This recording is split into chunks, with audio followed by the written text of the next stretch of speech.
إن الحمد لله نحمده ونستعينه ونستغفره ونؤمن به ونتوكل عليه ونعوذ بالله من شرور أنفسنا ومن سيئات أعمالنا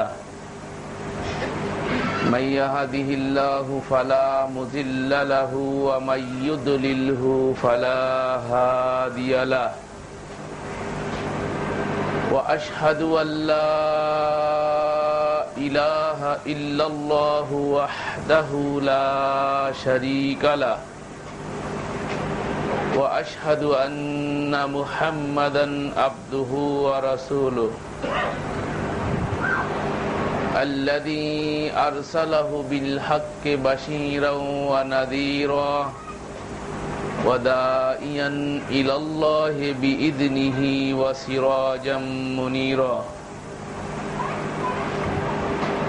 أما بعد فإن خير الحديث كتاب الله وخير الهدي هدي محمد صلى الله عليه وسلم وشر الأمور محدثاتها وكل محدثة بدعة وكل بدعة ضلالة وكل ضلالة في النار وقال الله سبحانه وتعالى أعوذ بالله من الشيطان الرجيم يا أيها الناس اعبدوا ربكم الذي خلقكم والذين من قبلكم لعلكم تتقون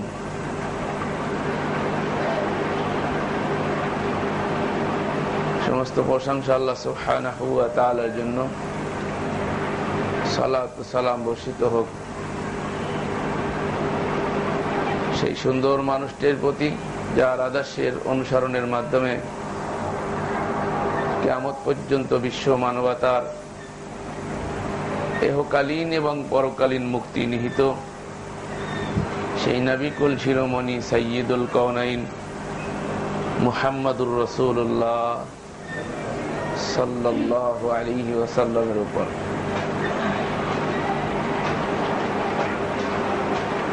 সম্মানিত দ্বীনী ভাইরা, আমি আজকে আপনাদের সম্মুখে যে বিষয়টি নিয়ে আলোচনা করতে চাচ্ছি, বিষয়টা হলো ইসলামের মৌলিক বিষয়।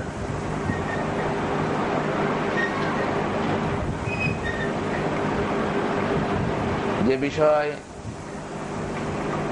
জানা এবং মানা না হলে আপনার আমার জীবনের সমস্ত আমল নিষ্ফল হয়ে যাবে।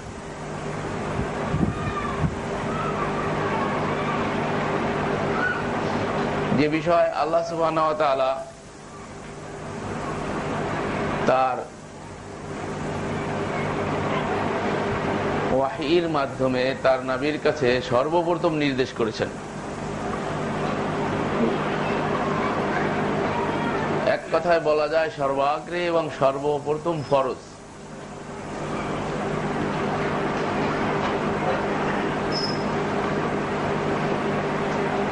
আমরা যদি এই সমাজের দিনদার লোকদেরকে প্রশ্ন করি যে ইসলামী শরিয়াতে 1 নম্বর ফরজ কোনটি,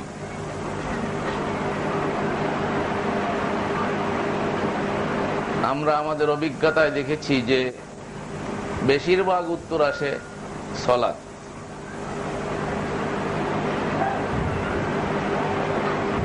আর কেউ যদি আর একটু বেশি সমজদার হয় সে বলে সালাত না ঈমান।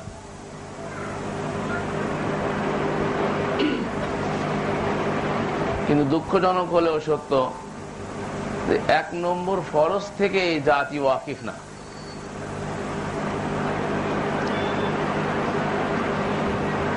বরং নিজেকে বড়াই মনে করে, নিজেকে মনে করে একটা অনেক কিছু জেনে ফেলছি, অল্প কিছু জেনেই মনে করে যে আমি এক বিশাল পণ্ডিত হয়ে গেছি। কিন্তু 1 নম্বর বিষয় সম্পর্কে জ্ঞান নেই। এ যাবৎ যা কিছু শিখেছে ম্যাক্সিমামই 2 নম্বর থেকে শিখেছে।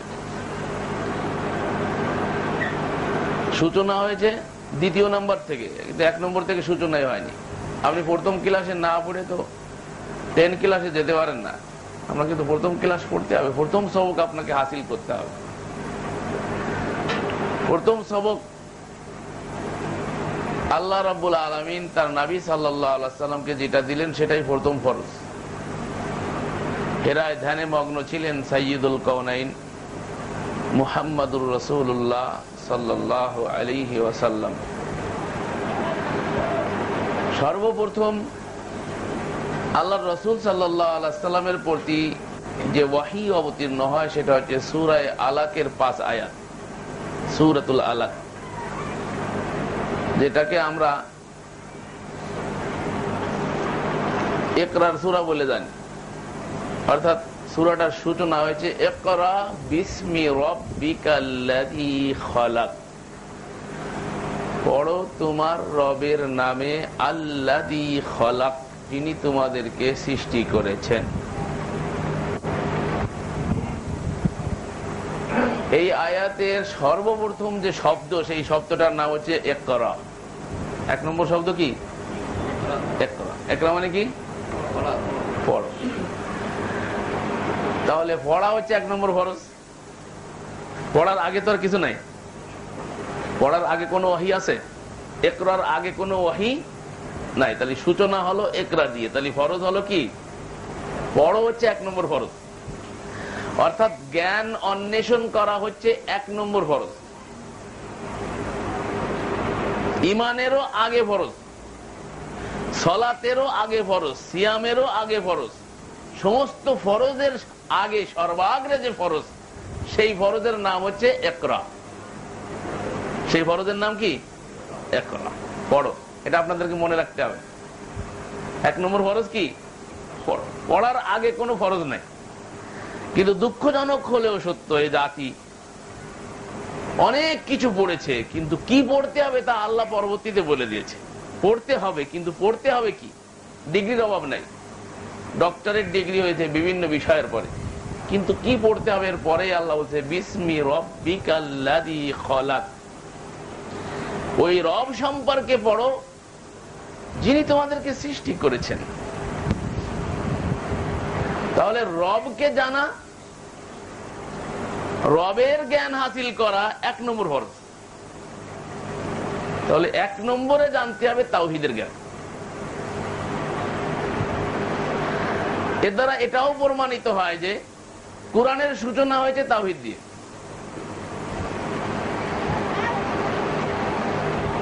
আল্লাহ তার মহান কিতাবকে অবতীর্ণ করেছেন, তার সূচনা করেছেন তাওহীদের আলোচনা দিয়ে।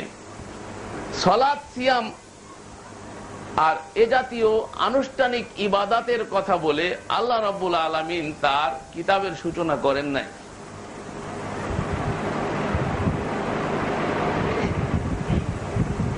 নবী সাল্লাল্লাহু আলাইহি ওয়াসাল্লাম সহ পৃথিবীতে যত নবীর আবির্ভাব ঘটেছে, সমস্ত নবীরা এই পৃথিবীতে এসে পৃথিবীকে 2টো শিবিরে বিভক্ত করেছিলেন।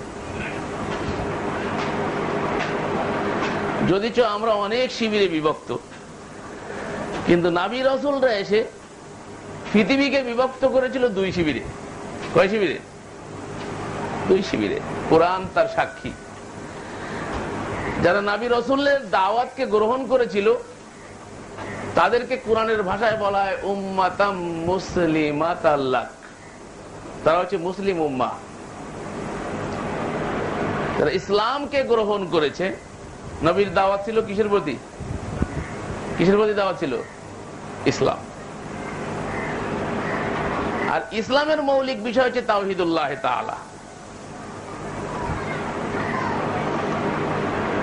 সমস্ত নবীরা এই পৃথিবীতে এসে দাওয়াত দিয়েছেন ইসলামের। তারা বলছে ইসলামকে গ্রহণ করো। তো যারা ইসলাম গ্রহণ করেছে তারা কি হয়েছে? জোরে বলেন না তো, আস্তে করছেন কেন? মুসলিম হয়েছে। দলিল সূরাতুল হজ 58 নম্বর আয়াত, মিল্লাতা আবিকুম ইব্রাহিম ওয়া সাম্মাকুমুল মুসলিমিন। তোমাদের জাতির পিতার নাম আবিকুম ইব্রাহিম, পিতার নাম কি? ইব্রাহিম। তাহলে আপনি কোন জাতি? বাঙালি না? বাঙালি জাতি পরে, আগে আপনি কি? মুসলিম জাতি। জাতি হিসাবে আমরা কি? মুসলিম। মুসলিম জাতির পিতার নাম হচ্ছে ইব্রাহিম আলাইহিস সালাম। আল্লাহ বলেন যে আল্লাহ তোমাদের নামকরণ করেছেন। এখানে কেউ কেউ ইব্রাহিমের দিকে নিসবত করেছে, কিন্তু বিষয়টা আল্লাহর দিকে নিসবত হবে যে আল্লাহ তোমাদের নামকরণ করেছেন মুসলিম। মিন কবলু, এই যে কিতাবখানা দেখছো, এর আগে আরো কিতাব এসেছে। ওই কিতাবে যারা অনুসারী ছিল, ফলোয়ার ছিল, তাদের নামও ছিল মুসলিম। অফি হাদা, এই যে কিতাবখানা দেখছো, অফি হাদা দ্বারা কোরআনকে নির্দেশ করা হয়েছে। অফি হাদা, এই যে কিতাবখানা দেখছো, এই কিতাবের ফলোয়াররাও কি? মুসলিম। কে বলেছেন? ক্লিয়ার হয়ে গেল না? তাহলে আগের নবীরা দাওয়াত দিয়েছেন ইসলামের, তা এখান দ্বারা প্রমাণিত হলো। আল্লাহ বলছেন মিন কবলু, এর আগেও কিতাব এসেছে নবীদের প্রতি, সেই নবীরা দাওয়াত দিয়েছেন ইসলামের, সেই নবীদের ফলোয়ার যারা ছিল তারা কি? মুসলিম। ওয়াফি হাদা, এই যে কিতাবখানা শেষ নবী, সর্বশ্রেষ্ঠ নবী মুহাম্মদুর রাসূলুল্লাহ সাল্লাল্লাহু আলাইহি ওয়াসাল্লামের প্রতি অবতীর্ণ হয়েছে। সে নবীও দাওয়াত দিচ্ছেন কিসের প্রতি? ইন্নাদ-দীনা ইনদাল্লাহিল ইসলাম। সূরাতুল আল ইমরান 19 নম্বর আয়াত। নিশ্চয়ই আল্লাহর কাছে একমাত্র মনোনীত জীবন ব্যবস্থা, দিন, তার নাম কি? ইসলাম। এই ইসলাম ছাড়া কোন তন্ত্র মন্ত্র আদর্শ কশ্চিন কালেও গ্রহণ করা হবে না। একই সূরার 85 নম্বর আয়াতে, সূরাতুল আল ইমরান, আল্লাহ বলছেন ওয়ামাই ইয়াবতাগি গায়রাল ইসলামি দীনান ফালা ইউকবালা মিনহু ওয়া হুয়া ফিল আখিরাতি মিনাল খাসিরিন। ইসলাম ছাড়া কোন তন্ত্র মন্ত্র আদর্শ, জীবন আদর্শ, মতাদর্শ কশ্চিন কালেও গ্রহণ করা হবে না। কোন তন্ত্র, গণতন্ত্র, সমাজতন্ত্র, রাজতন্ত্র, স্বৈরতন্ত্র, তারপরে মাযহাবতন্ত্র, যে কোন তন্ত্র বলেন, সে দুনিয়ার লাইনে বলেন আর দ্বীনের লাইনে বলেন, তন্ত্র একটা চলবে, মন্ত্র একটা চলবে, আদর্শ একটা চলবে মুসলিম হিসাবে। সেটার নাম কি? ইন্নাদ-দীনা ইনদাল্লাহিল ইসলাম। নিশ্চয়ই আল্লাহর কাছে একমাত্র মনোনীত জীবন ব্যবস্থার নাম হচ্ছে ইসলাম। ওয়ামাই ইয়াবতাগি গায়রাল ইসলাম, ইসলাম ছাড়া সব গায়রাল ইসলাম। কথা বুঝতে হবে, ইসলাম ছাড়া সব কি? গায়রাল। যত আদর্শ আছে সব গায়রাল ইসলাম। এই ইসলাম ছাড়া গায়রাল ইসলাম ফালা ইউকবালা মিনহু, কশ্চিন কালেও গ্রহণ করা হবে না। ওয়া হুয়া ফিল আখিরাতি মিনাল খাসিরিন। কেউ যদি গ্রহণ করে, করার সুযোগ আছে, করার এখতিয়ার দিয়ে রাখছে আল্লাহ। ইচ্ছা করলে ফামান শাআ ফালইউমিন ওয়া মান শাআ ফালইউকফির। দুধের মধ্যে ফায়দা, মদের মধ্যেও ফায়দা আল্লাহ রেখেছে।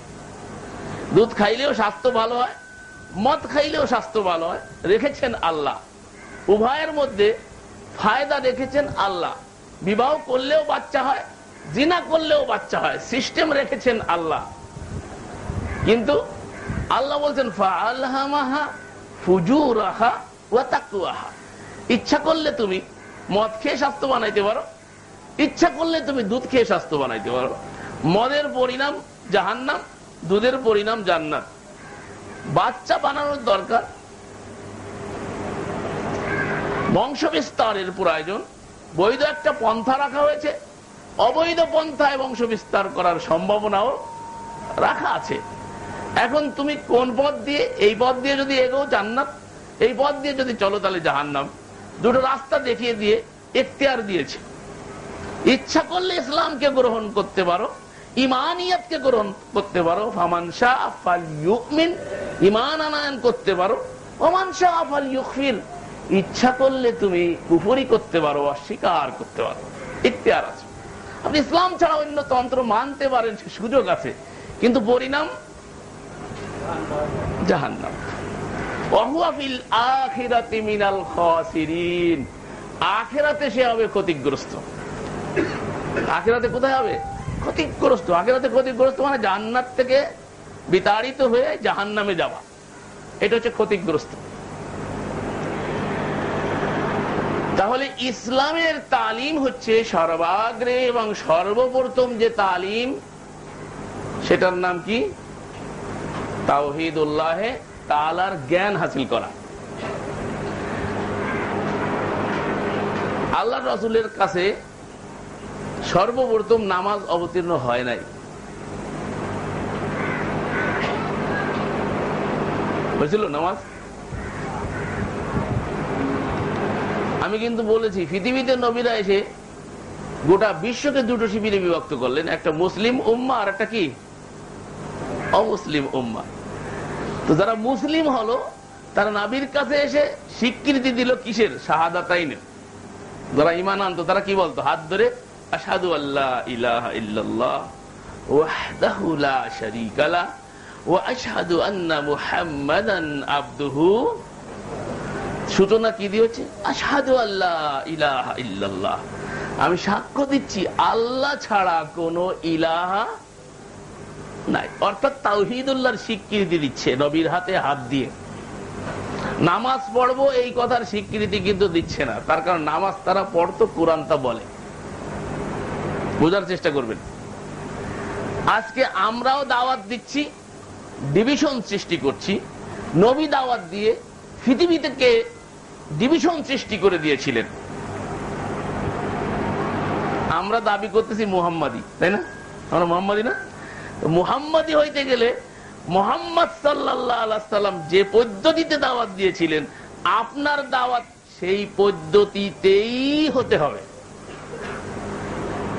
তা না হলে আপনি মুহাম্মাদি দিনের মধ্যে 1000 বার যদি দাবি করেন, আপনি হতে পারবেন। আপনাকে রসুলের সর্বক্ষেত্রে মুত্তাবে হতে হবে। রসুল সর্বপ্রথম দাওয়াতি কাজ করেছেন, রসুলকে আল্লাহ নিজে দায়ী বানিয়েছেন। শাহিদাও ওয়া মুবাশশিরাও ওয়া নাযীরা ওয়া দাঈয়ান ইলাল্লাহি বিইযনিহি ওয়া সিরাজাম মুনীরা। আল্লাহ তাকে, আল্লাহর পক্ষ থেকে আল্লাহ তাকে দায়ী বানিয়েছেন। বিইযনিহি, আল্লাহ তাকে দায়ী বানিয়েছেন। দায়ী মানে দাওয়াত দেয়া। আমি যে কাজটা করতেছি, দাওয়াত দিচ্ছি, এই কাজটা নবীরা এসে করতেন। রাসূল সাল্লাল্লাহু আলাইহি ওয়াসাল্লাম যে দায়ী ছিলেন, আল্লাহর পক্ষ থেকে নিয়োগ প্রাপ্ত, আল্লাহ তাকে নিয়োগ দিয়েছেন এই কাজের জন্য। তো রাসূল এই যে দাওয়াতটা দিছিলেন, কি দিয়ে দাওয়াত দিছিলেন? রাসূল যাহা দিয়ে দাওয়াত দিয়েছিলেন, আপনাকেও তাহাই দিয়া দাওয়াত দিতে হইবে। রাসূল যেখান থেকে দাওয়াত সূচনা করেছেন, আপনার দাওয়াতের সূচনা সেখান থেকে হতে হবে। তা না হলে দেখা যাবে যুগ যুগ ধরে সহি সহি বলবেন, কিন্তু সহির মধ্যে জীবনে আসতে পারবেন না। সহির নামে বিভ্রান্তি করতে থাকবে, দলাদলি হইতেই থাকবে, নিজেরা বিভ্রান্তির গোলক দাদার ভিতরে ঘোরপাক খাইতেই হবে।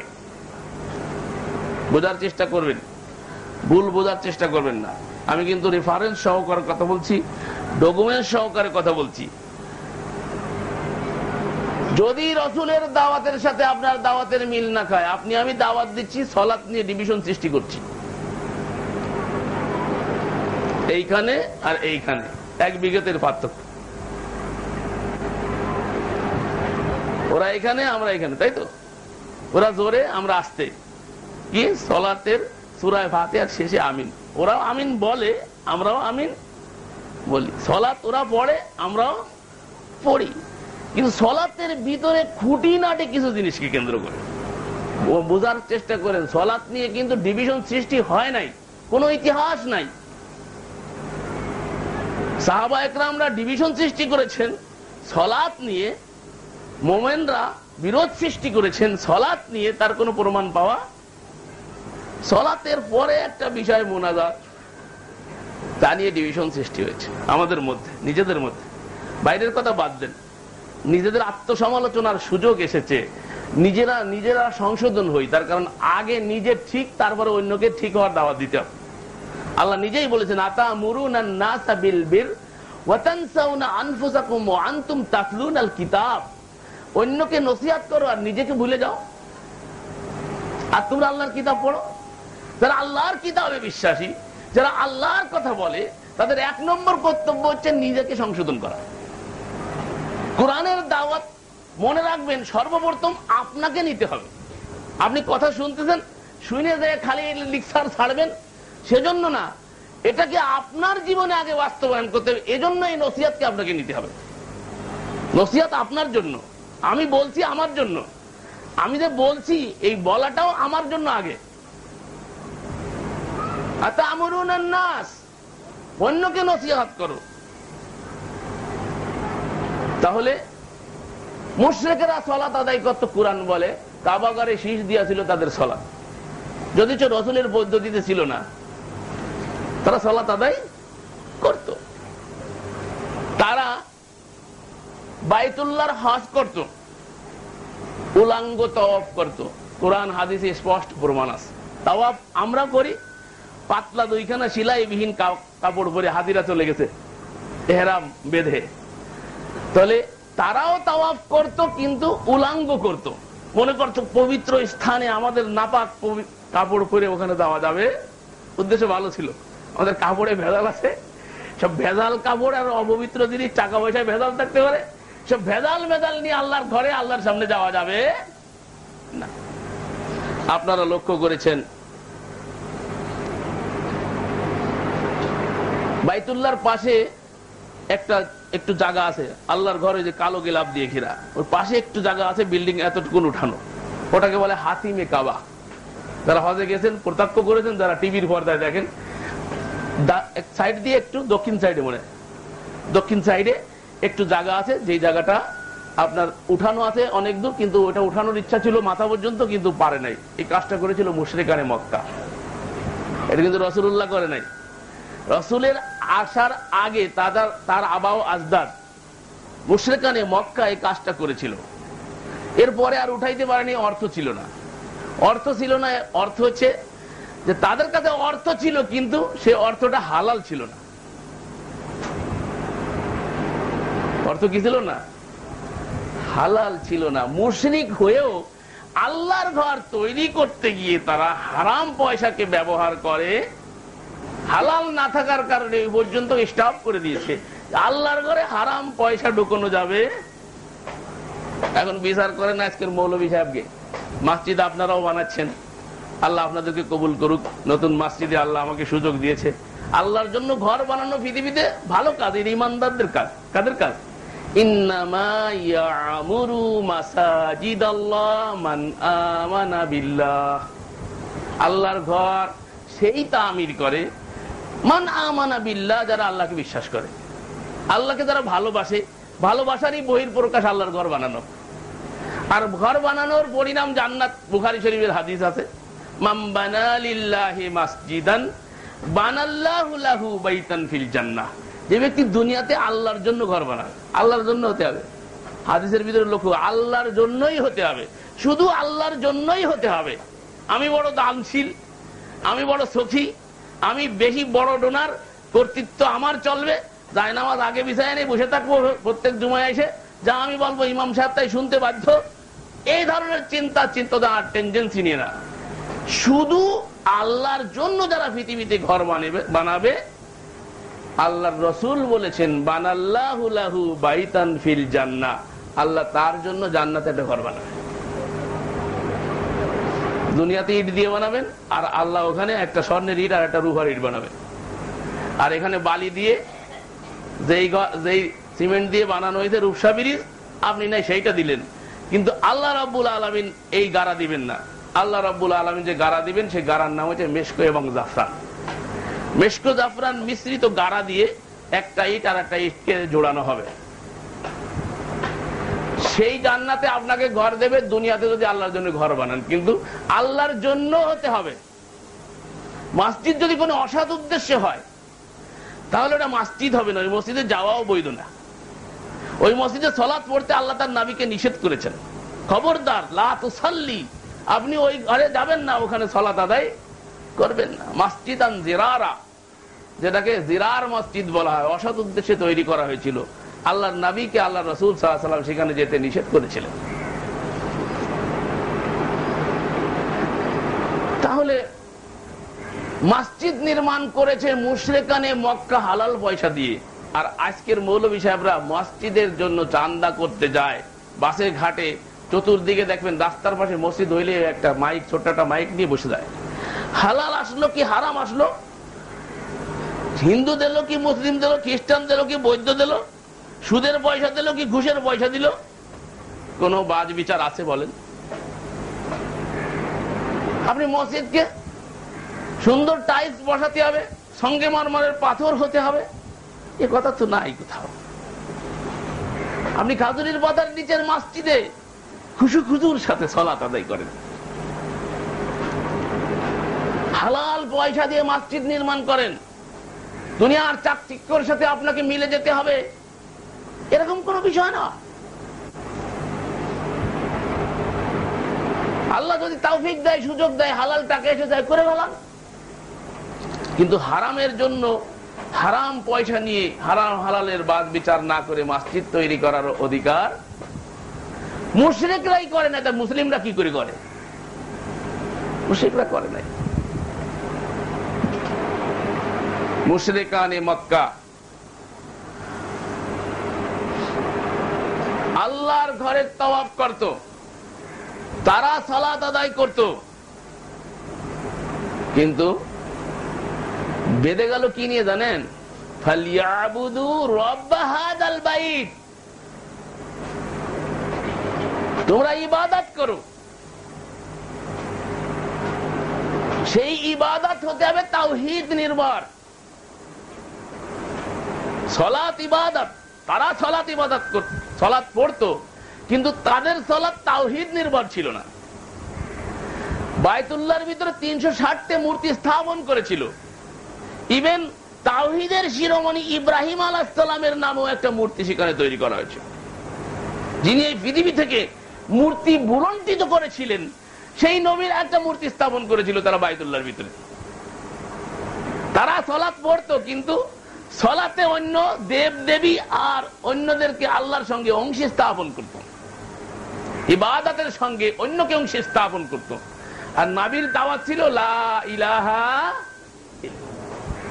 ইলাহ হিসাবে শুধু আল্লাহকে মানতে হবে, ইবাদতকে নিরঙ্কুশ ভাবে শুধু আল্লাহকেই দিতে হবে, রব হিসাবে শুধু আল্লাহকেই মানতে হবে, তার সঙ্গে অন্য আর কাউকে শরীক করা যাবে। পৃথিবীতে দুটো শিবিরে বিভক্ত হলো এই তাওহীদ আর শিরিকের কারণে। একদল শিরিক করত, আল্লাহকে তারা মানত, ইবাদতও তারা করত, আল্লাহকেও মানত। অনেকে মনে করে আল্লাহকে মানত না, কুরআন সাক্ষী দেয় তারা আল্লাহকে মানত। ওয়ালা ইন সাআলতাহুম মান খালাকাস সামাওয়াতি ওয়াল আরদ লা ইয়াকুলুনাল্লাহ। নবী হে, আপনি যদি তাদেরকে জিজ্ঞেস করেন মান খালাকাস সামাওয়াতি ওয়াল আরদ, জমিন এবং আসমানকে কে সৃষ্টি করেছে, নবমণ্ডলের মালিককে, ভূমণ্ডলের মালিককে, তো তারা এক কথায় বলবে লা ইয়াকুলুনাল্লাহ। কারা? মুশরিকরা।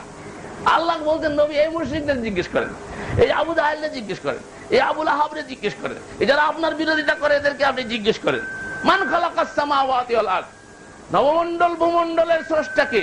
আর এক আয়াতে এসেছে ওমা ইউদাব্বিরুল আমর, এগুলোকে কে নিয়ন্ত্রণ করে? তারা এক কথায় বলবে লা ইয়াকুলুনাল্লাহ।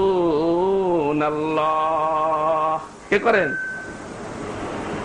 আল্লাহকে মানে ইবাদত করে, কিন্তু ইবাদত করে, ইবাদতের ভিতরে আল্লাহর সঙ্গে শরীক করে। এই কারণে তারা মুশরিক হয়েছে। কি কথা ঠিক কিনা? এই কারণে তারা মুশরিক। ইবাদত তারা করবে, ইবাদতকে নিরঙ্কুশ ভাবে শুধু আল্লাহর জন্য নিবেদন করতে হবে, এটাই হচ্ছে তাওহীদ।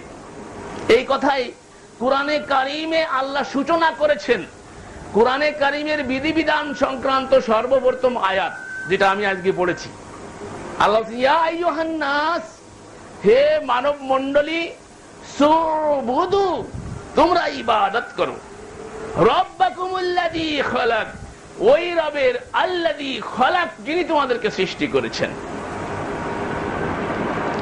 সূরা আলাকে একই কথা বলেছে, ইকরা বিসমি রাব্বিকাল্লাযী খালাক, পড়ো তোমার রবের নামে। তাওহীদের জ্ঞান হাসিল করো, আগে জ্ঞান হাসিল তারপরে ইবাদত। জ্ঞান হাসিল না করে ইবাদত না। দেখেন আল্লাহর সিস্টেম, দেখেন বলছে রবের জ্ঞান হাসিল করো। কোন রবের? আল্লাযী খালাক, যিনি সৃষ্টি করেছেন। এরপরে এসে বলতেছে, কিছুদিন পরে ওহী বন্ধ হয়ে গেছে, 5 আয়াতের পরে ওহী বন্ধ। দেখেন ওহীর ধারাবাহিকতা লক্ষ্য করেন। এরপরে নাযিল হচ্ছে সূরা মুদ্দাসসির, রাসূল ঘুমিয়ে আছে। কুম ফাআনদির ওয়া রাব্বাকা ফাকাব্বির ওয়া সিয়াবাকা ফাতাহহির। আল্লাহু আকবার। কুম, হে নবী আপনি উঠুন, মানে দাঁড় করে দিচ্ছে, কাজ বুঝায় দিচ্ছে। আর শুয়ে থাকার সময় নেই, শুয়ে বসে থাকলে হবে না, কাজ করতে হবে, কাজ বুঝায় দিচ্ছে নবীকে। কুম, উঠুন, ফাআনদির, সতর্ক করুন, জাতিকে ভীতি প্রদর্শন করুন। কিসের? ওয়া রাব্বাকা ফাকাব্বির, আপনার রবের বড়ত্ব বর্ণনা করুন। সূচনা হলো তাওহীদ দিয়ে, আর দাওয়াত দিতে শিখায় দিচ্ছে। কিসের দাওয়াত নবীরে? তাওহীদের দাওয়াত দিতে, না নামাজের। বোঝার চেষ্টা করেন, ভুল বুঝবেন না। বলছে ওয়া রাব্বাকা ফাকাব্বির, আপনার রবের বড়ত্ব বর্ণনা করুন। রব হচ্ছে সেই সত্তা, যে সত্তা হচ্ছে সর্বময় কর্তৃত্বের অধিকারী, সকল ক্ষমতার মালিক, যিনি হচ্ছেন সর্বোচ্চ ক্ষমতার মালিক, যার উপরে আর কোনো ক্ষমতা নাই, যেখানে বাংলায় বলে সার্বভৌম সত্তা। সার্বভৌমত্ব যেটাকে বাংলায় বলা হয়, যদি তো সার্বভৌমত্ব দিয়ে আল্লাহর রুবুবিয়তকে বোঝানো সম্ভব না, কঠিন ব্যাপার। রবের 1 নম্বর কোয়ালিটি, সার্বভৌমের মালিক যিনি হবেন, তার 1 নম্বর কোয়ালিটি তাকে স্রষ্টা হতে হবে। আল্লাহ বলছেন রব্বাকুমুল্লাযী খালাক, ওই রবকে মানো, ওই সার্বভৌম সত্তাকে মানো, আল্লাযী খালাক, যিনি তোমাদেরকে সৃষ্টি করেছেন। যিনি সৃষ্টি করেছেন তিনি হচ্ছেন সর্বোচ্চ ক্ষমতার মালিক। আপনাকে বানিয়েছেন কে? আল্লাহ কোরআনে প্রশ্ন করে, তারা কি নিজে নিজে সৃষ্টি হয়েছে না তাদেরকে সৃষ্টি করা হয়েছে? দেখছেন? আল্লাহু আকবার। আল্লাহর প্রশ্নের ঢং দেখেন, কত সুন্দর প্রশ্ন। এই প্রশ্নের উত্তরে প্রত্যেকটা বিবেকবান আটকে যাবে। সে যদি তার বিবেকের কাছে প্রশ্ন করে, তুমি কোত্থেকে এলে, কে তোমাকে বানাইলো, তুমি কি নিজে নিজে হয়েছো, তার প্রশ্নের উত্তর কি আসবে? না। কি বলেন? এখন চোখ বন্ধ করে মুরাকাবা করেন না, একটু বিশ্বাসরা খালি মুরাকাবা করাইলো। আপনারা এখন একটু চোখ বন্ধ করে চিন্তা করেন, আমি কি নিজে নিজে হয়েছি, এমনি এমনি এসে গেলাম, কে আমাকে বানাইলো? উত্তর আসে কি? আমি নিজে নিজে আসি, কেউ বানিয়েছে আমাকে। তো যিনি আমাকে বানিয়েছেন তিনি আমার মালিক হবেন, এটা স্বাভাবিক। যিনি আমাকে বানিয়েছেন, যিনি আমাকে সৃষ্টি করেছেন, তিনি আমার সকল ক্ষমতার মালিক। আমি সকল ক্ষমতার মালিক হিসাবে, সার্বভৌম সত্তা হিসাবে, সেই সত্তা ছাড়া অন্য কোন সত্তাকে মানতে পারি? এটাই বিবেকের কথা। কুরআন হাদিস বাদ দিলেও বিবেকের কাছেও যদি আপনি প্রশ্ন করেন, আল্লাহ বলে আফালা তাকিলুন, তারা বিবেককে কেন কাজে লাগায় না, তারা একটু চিন্তা ভাবনা কেন করে না? চিন্তা ভাবনা আর বিবেককে যদি কাজে লাগান, তো বিবেক সাড়া দেয় যে যিনি আমাকে বানিয়েছেন তিনি আমার সার্বভৌম সত্তা, এতে কোনো সন্দেহ আছে? তাহলে সার্বভৌমত্ব কার? এটা রাষ্ট্র চলতে গেলে 1 নম্বর লাগে সার্বভৌমত্ব।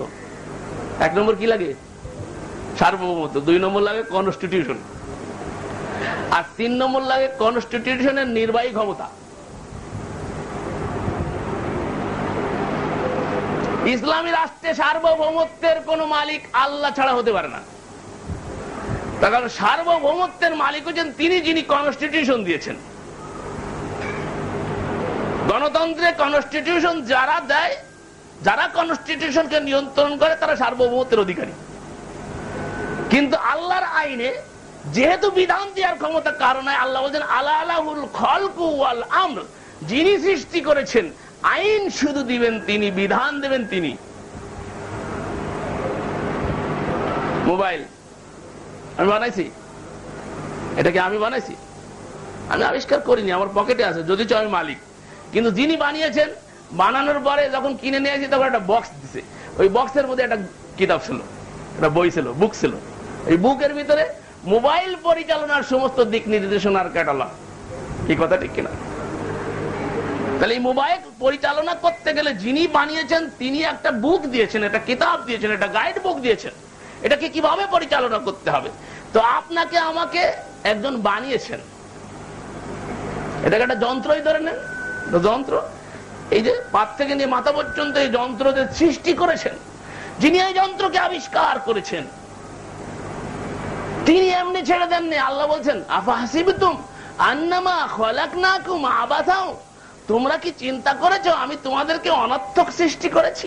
ও আন্নাকুম ইলাইনা লা তুরজাউন, আর তোমরা কি এই কথা ভেবে বসেছো যে তোমরা আমার দিকে পুনরায় প্রত্যাবর্তন করবে না, ফিরে আসবে না? কুল্লু নাফসিন যায়িকাতুল, তোমরা সকলেই আমার দিকে ফিরে আসবে, মৃত্যু অনিবার্য এবং আমার কাছে সকলেই ফিরে ইলাইহি তুরজাউন, সকলেই তার দিকে প্রত্যাবর্তন করবে, প্রত্যাবর্তিত হবে। অতএব তার কাছে আমাদেরকে ফিরে যেতে হবে। তো তিনি আমাদেরকে অনাত্মক সৃষ্টি না করে তিনি একটা উদ্দেশ্যকে কেন্দ্র করে সৃষ্টি করে তিনি আমাদেরকে কনস্টিটিউশন দিয়েছেন, সংবিধান দিয়েছেন। তাবিজের কিতাব দেয় নাই। তাবিজের কিতাব তিনি আমাদেরকে দেন নাই, তিনি আমাদেরকে দিয়েছেন কনস্টিটিউশন, সংবিধান দিয়েছেন। আমরা ওটাকে কি মনে করছি? জিন বুধ বাগানো তাবিজের কিতাব। এটা কি তাবিজের কিতাব না খতমের কিতাব? এটা খতমের কিতাব না। এই কিতাবের নাম হচ্ছে আল কুরআনুল কারীম। করা ইয়াকরাউ থেকে আসছে, ওই যে ইকরা বিসমি ওইখান থেকে আসছে। কুরআন শব্দ করা ইয়াকরাউ থেকে ব্যুৎপত্তি, অর্থাৎ বারবার পঠিতব্য কিতাব। এটা বারবার পড়তে হবে, জানতে হবে, বুঝতে হবে। বাংলাদেশে একটা কনস্টিটিউশন আছে, সংসদ সদস্যরা বসে কি এই কনস্টিটিউশন বসে খতম করে নেই? কি করে ওখানে? সংবিধান নিয়ে পর্যালোচনা হয়, গবেষণা হয়, সেটাকে প্রতিষ্ঠা করার জন্য চেষ্টা করা হয়। কি কথা ঠিক কিনা? তা আল্লাহ বলতেন আফালা ইয়াতাদাব্বারুনাল কুরআন, তারা কোরআন নিয়ে কেন চিন্তা ভাবনা করে না? তাদের অন্তর কি তালাবদ্ধ হয়ে গেছে? অন্তরে কি তালা লাগিয়ে গেল? ওরা কেন কোরআন নিয়ে চিন্তা ভাবনা করে না? তা কোরআন নিয়ে চিন্তা ভাবনা করতে গেলে 1 নম্বর কোরআন বুঝতে হবে না?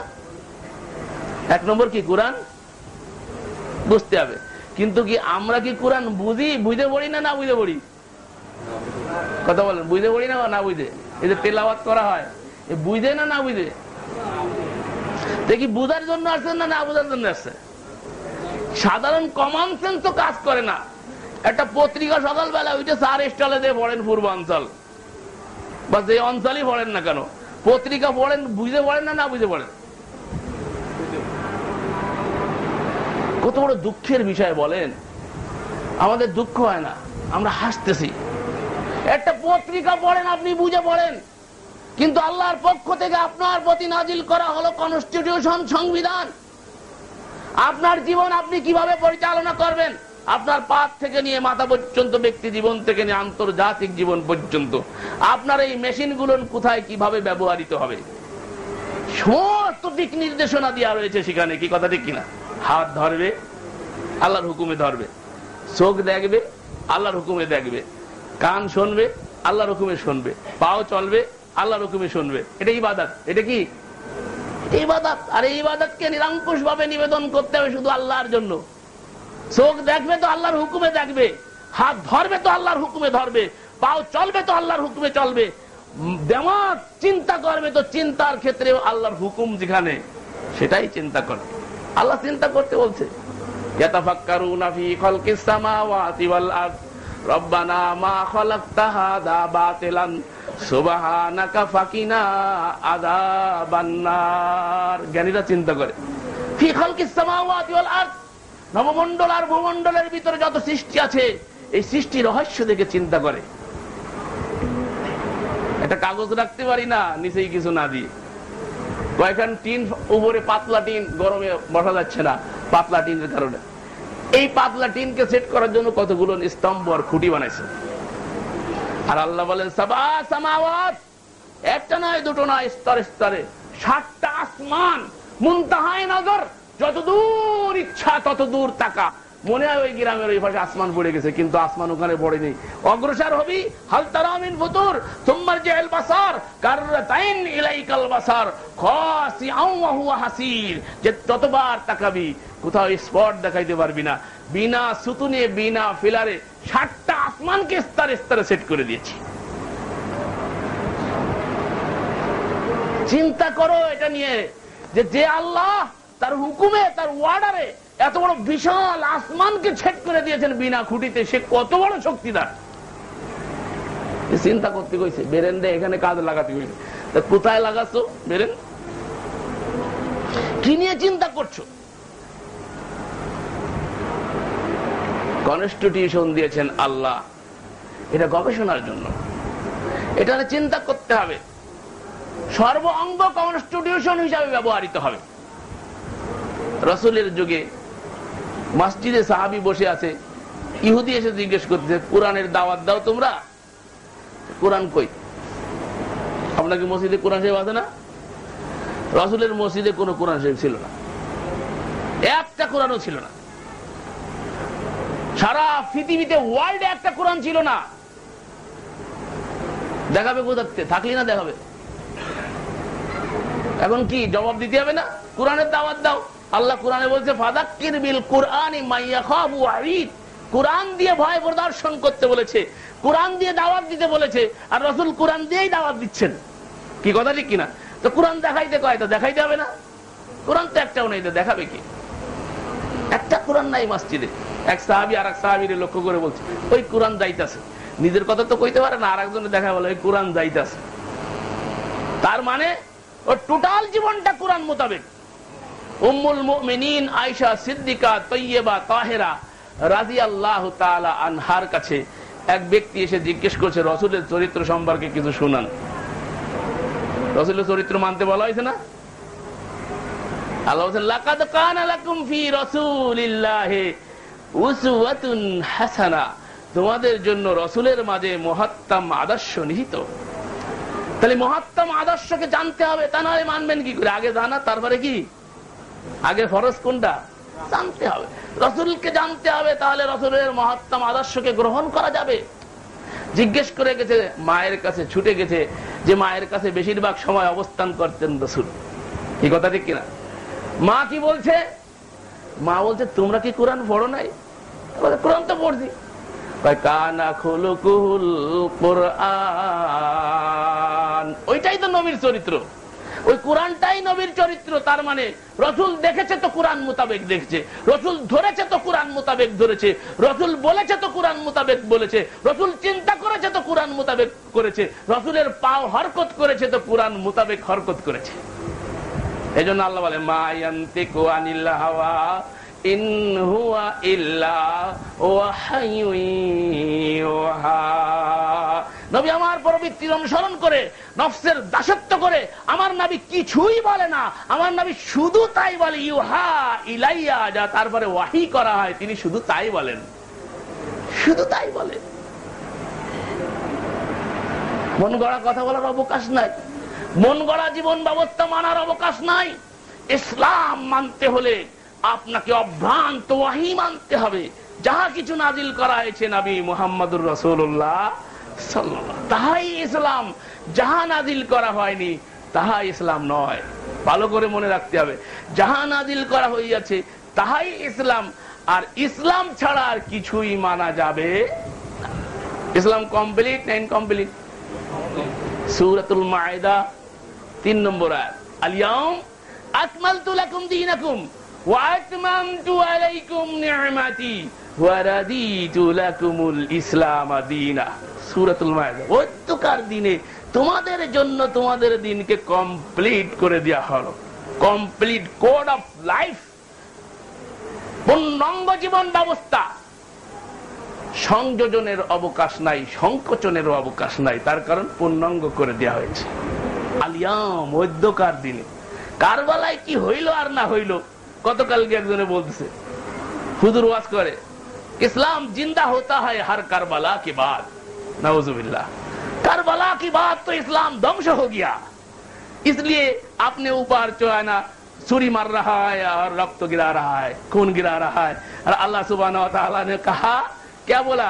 अल्लाह ने बोला ला ताकतुलू अनफुसाकुम, स्वीय नफ्स को कत्ल करो ना। নিজের নফসের কতল, নিজের মানে সত্তাকে নিজের ঘরে নিজে আঘাত করে না, এটা আল্লাহর দিয়ে আমানত, এটা সদ্ব্যবহার করো। এখন নিজের গায়ে নিজে কুবাচ্ছে। ইসলাম जिंदा होता है हर करबला की बात। अरे करबला तो बहुत और बाद में आया है, करबला में लग गया सारे बाला, हर बाला करबला, हर बाला करबला, बाला লেগে গেল কারবালার পরের থেকে ইসলামে। ইসলাম তো কমপ্লিট কোড অফ লাইফ রাসূলের জীবদ্দশায়। আলিয়াম আকমালতু লাকুম দীনাকুম, অদ্যকার দিনে অর্থাৎ রাসূলের তিরোধানের 80 দিন পূর্বে বিদায় হজের ভাষণে ইসলামকে পরিসমাপ্তি ঘোষণা করে দেওয়া হয়েছে। এরপরে কি ঘটলো আর না ঘটলো ওটার নাম ইসলাম না। নবীও নাই, ইসলাম শেষ। ইসলামে এখন যা নবীর কাছে এসেছিল ওইটাই ইসলাম, আপনি মাপতে হবে। কারবালারেও মাপতে হবে, যদি নবীর সাথে নবীর কাছে আনিত আদর্শের সাথে মিলে যায় তাহলে কারবালা মানতে হবে, আর না মিললে আর মানা যাবে সুদা কথা। ইয়াজিদ কি করছিল না করছিল, ও কাফের ছিল কি মুসলমান ছিল, ওটা তোমার বিষয় না, ওটা তো আল্লাহর বিষয় আর তার বিষয়।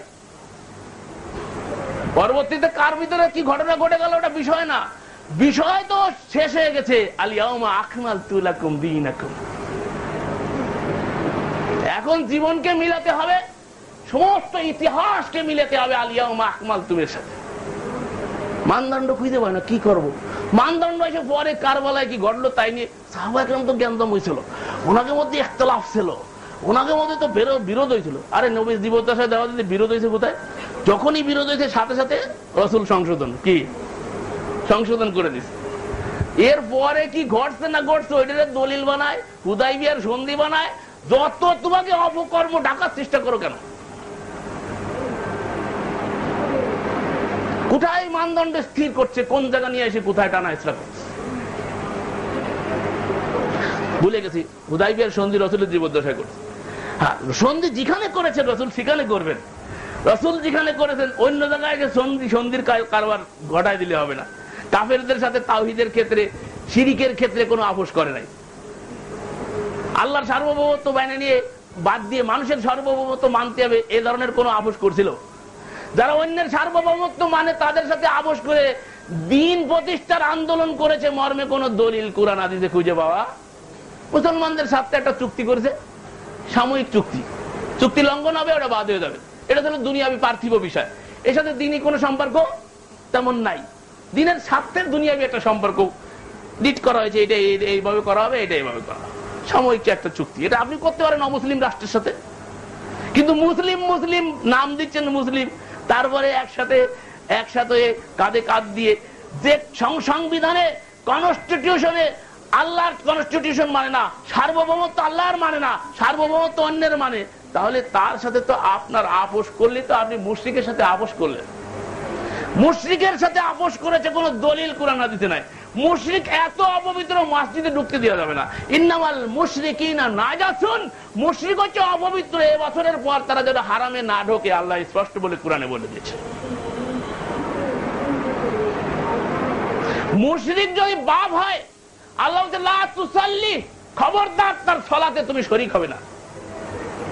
বাপ সার্বভৌমত্ব অন্যের মানে, আপনি সার্বভৌমত্ব আল্লাহর মানেন, আপনার অধিকার নাই এই বাপের জানাজা পড়া।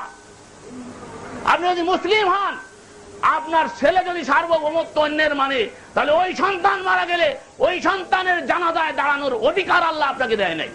আল্লাহ নিষেধ করেছেন জলদ গম্ভীর ভাষায়, খবরদার মুশরিকের জানাজায় আপনি শরীক হবেন না, মুশরিকের জন্য আপনি প্রার্থনা করবেন না।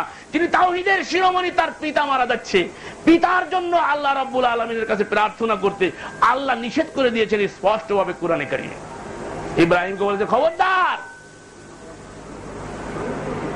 নবীর সন্তান যদি আল্লাহর সার্বভৌমত্ব ত্যাগ করে অন্য কোন বিধিবিধান মেনে নেয়, নবীর অধিকার নাই তার জন্য আল্লাহর কাছে চাওয়া। নূহ আলাইহিস সালাম ৯৫০ বছর পর্যন্ত গোটা জাতিকে আল্লাহর তাওহীদুল্লাহর দিকে আহ্বান করছেন। ৯৫০ থেকে ৫০ কম কুরআন বলতেছে, একটা সূরাই নাযিল করেছে সূরাতুন নূহ। ৯৫০ বছর দাওয়াত দেওয়ার পরে যখন মানলো না, গজব যখন এসে গেল, নিজের সামনে নিজের সন্তান হাবুডুবু খাচ্ছে, আল্লাহর কাছে করছে আল্লাহ এত কষ্ট করলাম আপনার তাওহীদকে প্রতি, আর আমার সামনে আমার সন্তান। আল্লাহ ধমকি দিচ্ছে, আনো লাইসা মিন আহলিক, খবরদার নবী আপনি ওকে আহাল বলে দাবি করবেন না। আপনার আহাল যদি হইতো তাহলে আমাকে মানতো, আমার তাওহীদকে মানতো। যে আমার তাওহীদ মানে না সে আমার নবীর সন্তান হতে পারে না। সন্তান হওয়ার জন্য শর্ত হচ্ছে তাওহীদের বেটাও তাওহীদি হতে হবে। কি কথা ঠিক কিনা? তাওহীদি নবীর বেটা, তাওহীদি নবীর সন্তান কি হতে হবে? তাওহীদি। তাওহীদ বুলন্ডিত করে পৃথিবীর কোন বিষয় আপোষ করার কোন সুযোগ ইসলামে নাই। রাসূল সাল্লাল্লাহু আলাইহি ওয়াসাল্লাম তার মায়ের কবর জিয়ারত করার অনুমোদন পেয়েছেন, হাদিস বলে, কিন্তু মায়ের জন্য প্রার্থনা করার অনুমোদন পায়। কবর জিয়ারত ভিন্ন জিনিস। আমাদের দেশে জিয়ারত মানে বলে একবার সূরা ফাতিহা, 3 বার সূরা ইখলাস, ডাহা মিথ্যা কথা, ডাহা মিথ্যা কথা। ওনাদের কিছু পড়াই যাবে না, কবরে কোনো ইবাদতই করা যাবে না, ওখানে কোনো কিছুই পড়া যাবে না। মানুষ মরে গেলে কোরআন শুরু হয়, কিছু না বলে সূরা ইয়াসিন পড়ে, তাই না? সূরা ইয়াসিনই বলে যে পড়াই যাবে না, সূরা ইয়াসিনে দলিল আছে। আমার বই আছে মাযহাবের স্বরূপ, পড়বেন। জীবিতদের জন্য কোরআন, জীবিতদের জন্য, মৃতদের জন্য একটা অধ্যায় আছে, ওখানে আমি প্রমাণ করেছি।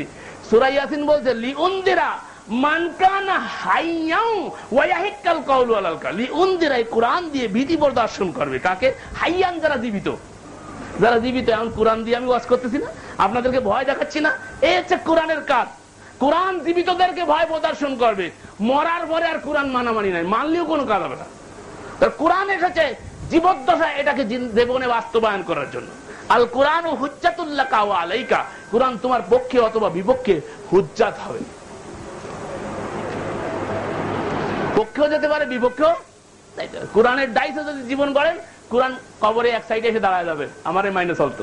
কনস্টিটিউশন আমার মানছিল, আর কোন সংবিধান মানে? কোন সংবিধান মানেন?